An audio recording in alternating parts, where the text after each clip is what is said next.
मोठी बातमी, सोलापूरचे माजी नगरसेवक तौफिक शेख पैलवान यांच्यासह 5 नगरसेवकांनी शरद पवार यांची साथ सोडली आणि अजित दादा पवार यांची साथ धरली।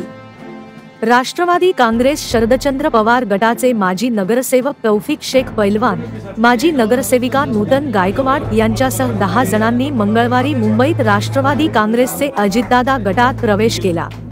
क्रीडा व युवक कल्याण मंत्री दत्तामामा भरणे यांच्या कार्यालयात हा कार्यक्रम झाला।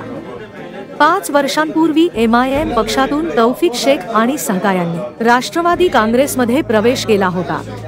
राष्ट्रवादीत फूट पडल्यानंतर त्यांनी उपमुख्यमंत्री अजित पवार यांची भेट घेतली होती, मात्र पक्ष प्रवेशाचा निर्णय लांबणीवर टाकला होता।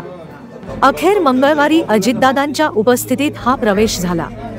यावेळी प्रदेशाध्यक्ष सुनील तटकरे, क्रीडा व युवक कल्याण मंत्री दत्तामामा भरणे, अल्पसंख्याक विभागाचे नेते वसीम बुरहान, इरफान शेख आदी उपस्थित होते। माजी नगरसेविका तस्लीम शेख, माजी नगरसेवक इब्राहिम कुरेशी, माजी नगरसेविका वाहिदाबी शेख, माजी नगरसेविका नूतन गायकवाड यांच्यासह अकिबराजे शेख, जावेद वस्ताद, शोहेब शेख, अकिल नाईकवाडी, युन्नुस शेख, नुरुद्दीन मुल्ला यांचा पक्षप्रवेश झाल्याचे तौफिक शेख यांनी सांगितले। ब्युरो रिपोर्ट जम न्यूज इंडिया।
Thank you.